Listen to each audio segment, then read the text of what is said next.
उनका कहना था, मैं कैमरा कॉन्शियस रही हूँ काफ़ी, कि मुझे कैमरे पे डर लगता था। कई बार ऐसा सीन आ जाता है जब आप डिप्रेस हो जाते हो कि यार अच्छा तो गाया था पर फिर भी अपन सिलेक्ट नहीं हुए, या कोई भी प्रोग्राम में जा रहे हैं या अब हमें हमें रिजेक्ट कर दिया और उनको ले लिया, तो वो ऐसा लगता है कि पहले तो लगता था कि यार होगा कि नहीं होगा, बट अब लगता है कि नहीं होगा, यहाँ तक आए हैं तो ज़रूर होगा, और जब तक नहीं होगा तब तक यहीं पर ही रहना है। ये मोह मोह के धागे तेरी उंगलियों से जा उलझे। आप एक सिंगर बनना चाहते हैं, सक्सेसफुली सिंगर बन के प्रोफेशनली गाना गाना चाहते हैं, लेकिन मन में डर भी आता है कि कैसे होगा, क्योंकि हम दूसरे शहर में रहते हैं।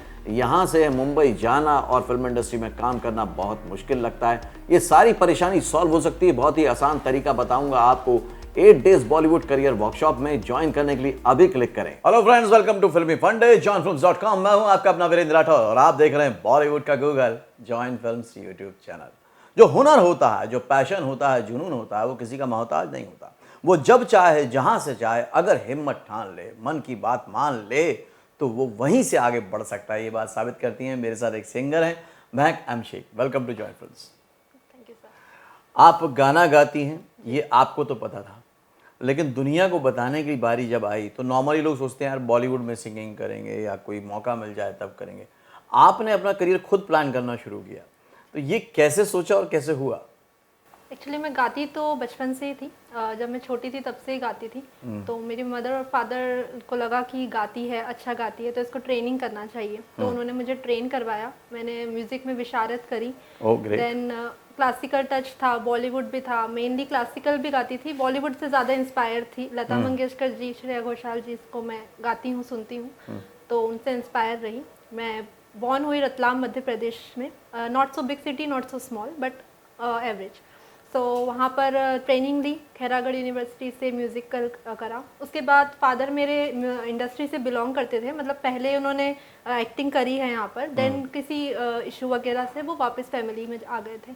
तो उन्होंने मुझे इंस्पायर करा कि नहीं कर सकते हैं अपन, इसमें करियर बनाएंगे। तो हमने उनका कहना था, मैं कैमरा कॉन्शियस रही हूँ काफ़ी, कि मुझे कैमरे पे डर लगता था। तो मैं बैकग्राउंड गाना तो गा लेती थी स्टूडियो में जाके, बट मुझे कैमरे के फेस करने में मुझे काफ़ी घबराहट होती थी। तो उन्होंने कहा कि नहीं कर सकते हैं, एवरीथिंग विल बी पॉसिबल। सो धीरे धीरे करके मैंने अपना यूट्यूब चैनल खोला और उस पर मैं कवर सॉन्ग्स अपलोड करती गई, और मैंने ऐसे करके मिनिमम 33 सॉन्ग्स अपलोड कर दिए थे उस पर। फिर मुझे सोनिक एंटरप्राइजेस से एक ऑफ़र आया था रिलीजियस एल्बम के लिए। सो वहाँ पर हमने रिकॉर्ड वगैरह करा, प्रोड्यूस्ड उनका ही था। फिर उन्होंने रिलीज़ करवाया, तो जब सॉन्ग रिलीज़ हुआ तब मुझे नहीं पता था कि सॉन्ग रिलीज़ हो गया है, क्योंकि वो काफ़ी बिग कंपनी थी। मुझे लगा था क्या पता रिलीज़ करेंगे या नहीं करेंगे, हमने ऑडियो तो सेंड कर दिया था उनको, बट सॉन्ग रिलीज़ हुए 3 दिन हो चुके थे और मुझे नहीं पता था कि सॉन्ग रिलीज़ हो गया है। और मैं बैठी थी, मैंने शायद नहीं हुआ होगा रिलीज़ या कुछ, तो पापा के पास फ़ोन आता है कि सॉन्ग रिलीज़ हो गया, आपने देखा? तो जैसे ही ओपन करा तो उसके 100K व्यूज़ थे। तो जैसे ही ओपन करा तो पहले ऐड आ रही थी, तो मैंने सोचा मेरा ही गाना है यहाँ, पता नहीं कौन सा। तो देखा तो उस पर काफ़ी व्यूज़, अच्छे रिस्पॉन्स हुए। फिर वहाँ से लगा कि शायद कर सकते हैं। सब कहते थे आवाज़ अच्छी है, आप गा सकते हो, कर सकते हो। तो मुंबई शिफ्ट हुए फिर यहाँ पर। फिर कोरोना लॉकडाउन की वजह से फिर वापस घर चले गए थे। सो अब रिसेंटली वापस मुंबई शिफ्ट हुआ है। अभी 1-2 एल्बम अंडर कंस्ट्रक्शन है, कि अभी बन रही है, अंडर प्रोडक्शन। सो वो चल रही है धीरे धीरे काम। नॉर्मली ये होता है मैं कि जब भी कोई सिंगर बनना चाहता है या शौकीन होता है गाना गाने के, तो बॉलीवुड के गाने गाना शुरू कर देता है और वो कहीं ना कहीं परफॉर्मेंस को कॉपी करता है। जी लेकिन आपने इस फर्क को समझा, आपके घर वालों ने समझा और आपने प्रॉपर ट्रेनिंग ली। जी। क्या फर्क होता है एक ट्रेंड सिंगर में और एक अनट्रेंड सिंगर में?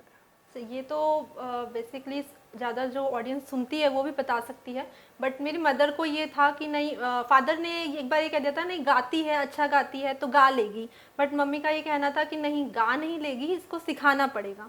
तो उन्होंने मुझे बचपन में ही सिखाने के लिए भेज दिया था। मैं काफ़ी छोटी थी तब से सीख रही थी। काफ़ी सारे गुरुओं से सीखा, काफ़ी सारे लोग, नॉट अ पर्टिकुलर पर्सन, काफ़ी सारे लोगों से सीखा। लास्ट में जब मैंने सीख लिया था, फिर भी पापा को तब सेटिस्फाई नहीं हुआ कि शायद अब नहीं, अब और सिखाना है। तो एक उस्ताद को बुलाया था, फिर उनसे सीखा, फिर धीरे धीरे करके सीखती गई। फिर किसी ने कहा कि आपका जैसे तलफ़ुज़ होता है, वर्डिंग प्रॉब्लम है, मतलब बेसिकली मैं मुस्लिम फैमिली से हूँ, बट फिर भी उन्होंने मुझे वर्डिंग में जैसे कि आपको ज बोलना है या ख बोलना वो है, लोकल एरिया में जैसी बोलचाल होती है हाँ, वैसा हम करते वैसा हैं। है, जितना मतलब ओवर नहीं था। तो उन्होंने कहा नहीं, आप जैसे गाने गाओगे ना तो आगे जाके आपको ये दिक्कत माइक में आएगी। बहुत प्रॉब्लम आएगी।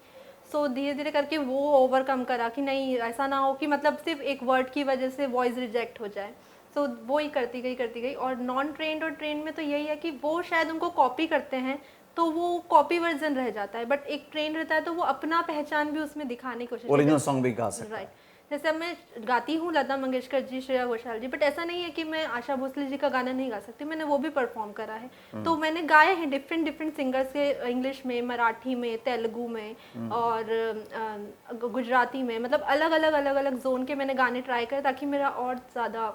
तो वाकई एक बहुत बड़ा फर्क होता है ट्रेंड सिंगर में और अनट्रेंड सिंगर में। अगर आप भी प्रॉपर ट्रेनिंग चाहते हैं, समझना चाहते हैं, तो जॉइन फिल्म्स ऐप को ज़रूर डाउनलोड कीजिएगा। उसमें आप अपने शहर से, अपने घर से शुरुआत कर सकते हैं, सिंगिंग करियर बना सकते हैं।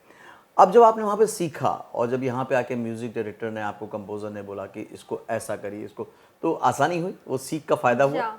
एक्चुअल में मुझे ऐसा बोलना चाहिए कि मैंने जिस भी म्यूजिक डायरेक्टर के साथ या जहाँ पर भी स्टूडियो में करा है सॉन्ग, तो वो उन्होंने ऑब्वियसली सबका अपना अपना टच रहता है। जैसे कि डायरेक्टर का रहता है कि एक्टर को यही बोलना है, म्यूजिक डायरेक्टर कहता है कि यही आपको गाना है। तो वो उन्होंने काफ़ी कहा कि आप क्विक लर्नर हो, आप जल्दी सीख जाते हो। तो ये मुझे ट्रेनिंग का पर्पस रहा कि मतलब आपको किस नोट से गाना है या आपको कहाँ से उठाना है। तो ये उन्होंने जो सिखाया, जो मेरे को टीचर्स ने सिखाया या मैंने सीखा या प्रैक्टिस करी, या मेरी मदर कह सकती हूँ कि जितना उनसे सीखा है, आज भी मेरी मम्मी को गाना सुनाती हूँ तो वो बताती हैं कि यहाँ उन्होंने सीखा हुआ नहीं है, बट वो तान सेन नहीं, बट वो कान सेन है, तो वो बताती हैं कि यहाँ से नहीं, वहाँ से नहीं। तो वो मेरी मदर मुझे काफ़ी सपोर्ट करती हैं। मुझे एक एग्जांपल देके आप बता सकते हो मैं कि जैसे फिल्मी गाना जब हम सुनते हैं और गुनगुनाते हैं या गाते हैं, तो उन्होंने जो अदायगी दी है, उन्होंने जो हरकत की है, हम उसी को कॉपी कर लेते हैं, राइट? एक इसका एग्जांपल, ताकि नॉर्मल ऑडियंस उस बात को समझ पाए। और जब आपने ओरिजिनल सॉन्ग गाया तो उसमें आपकी हरकतें थी, आपकी अदायगी थी, वो कैसे होता है?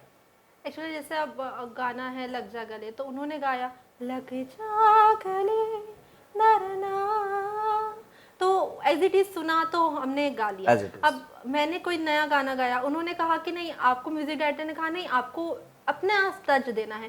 तो जैसे आप गाना गाते हो तो आपकी अपना टच निकल ही जाता है, क्योंकि आपका भी एक अंदर से सोच रहता है कि मैं म्यूजिक को किस तरह से देखती हूँ। वो तो लेजेंड है, वो म्यूजिक को अलग तरीके से देखते हैं, बट हर किसी का म्यूजिक को देखने का जोन अलग अलग होता है, तो वो अंदर से ये फील आ जाता है। तो कोई एक गाना जो आपका हो, उसको एग्जाम्पल के तौर पर बताएंगे?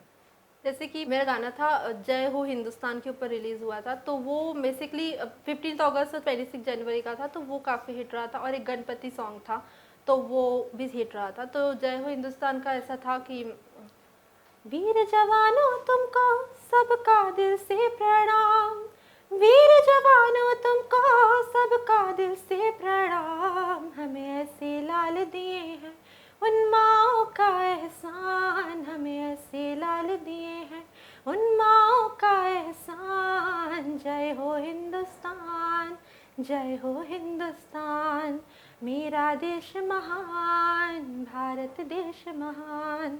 तो इस टाइप से था। पहले से कंपोजिशन दूसरी थी, पर उन्होंने कहा कि आप अलग तरीके से गाइए, तो फिर उसकी कंपोजिशन ऐसी करी गई।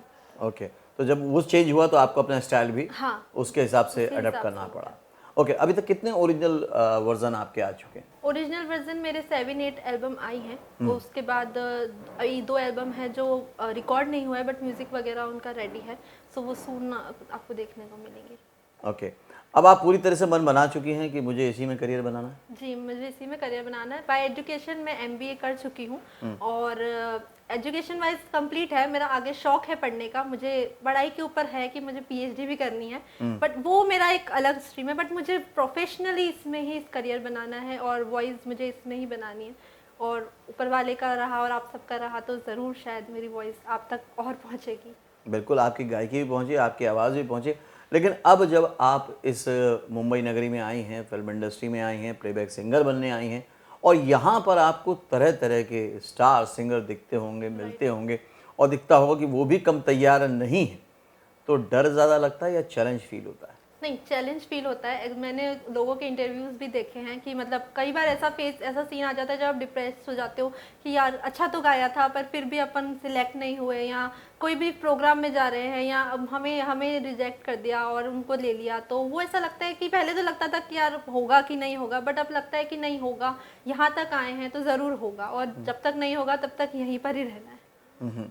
तो ये ज़रूर होगा, जब ये बना लिया है मन में तो बिल्कुल पक्का है कि होके रहेगा, क्योंकि पहले हम मन को बनाते हैं, उसके बाद दुनिया अपने आप एक ना एक दिन मान जाती है। Thank you Amit, thanks a lot. तो यदि महक एम शेख सिंगर बनना चाहती हैं और उस राह पर चल पड़ी हैं, सिंगर बन भी चुकी हैं, बस रास्ता है उसको अभी एंजॉय कर रही हैं। हाँ, वो सफलता जो आप लोग सफलता मानते हैं उसको आने में थोड़ा समय लगता है, और यही समय जो गुजार लेता है वो एक दिन चैंपियन बनता है, वही एक दिन स्टार बनता है। ये भी जल्द बनेंगे, इनके गाने सुनिएगा ज़रूर और मुझे कमेंट करके बताइएगा आपको कैसा लगा। अगर आप भी वाकई फिल्म इंडस्ट्री में करियर बनाना चाहते हैं तो बहुत सारे वीडियो अवेलेबल हैं जॉइन फिल्म्स में। अगर पहली बार जुड़े हैं तो सब्सक्राइब कीजिएगा, बेल आइकन को प्रेस कीजिएगा ताकि इस तरह के नॉलेजेबल वीडियो आपको हमेशा देखने को मिलते रहें। अगले वीडियो में फिर से मिलता हूं, तब तक के लिए देखते रहिए, सीखते रहिए, जमे रहिए। All the very best. आप एक सिंगर बनना चाहते हैं, सक्सेसफुली सिंगर बन के प्रोफेशनली गाना गाना चाहते हैं, लेकिन मन में डर भी आता है कि कैसे होगा, क्योंकि हम दूसरे शहर में रहते हैं। यहाँ से मुंबई जाना और फिल्म इंडस्ट्री में काम करना बहुत मुश्किल लगता है। ये सारी परेशानी सॉल्व हो सकती है, बहुत ही आसान तरीका बताऊंगा आपको 8 डेज बॉलीवुड करियर वर्कशॉप में। ज्वाइन करने के लिए अभी क्लिक करें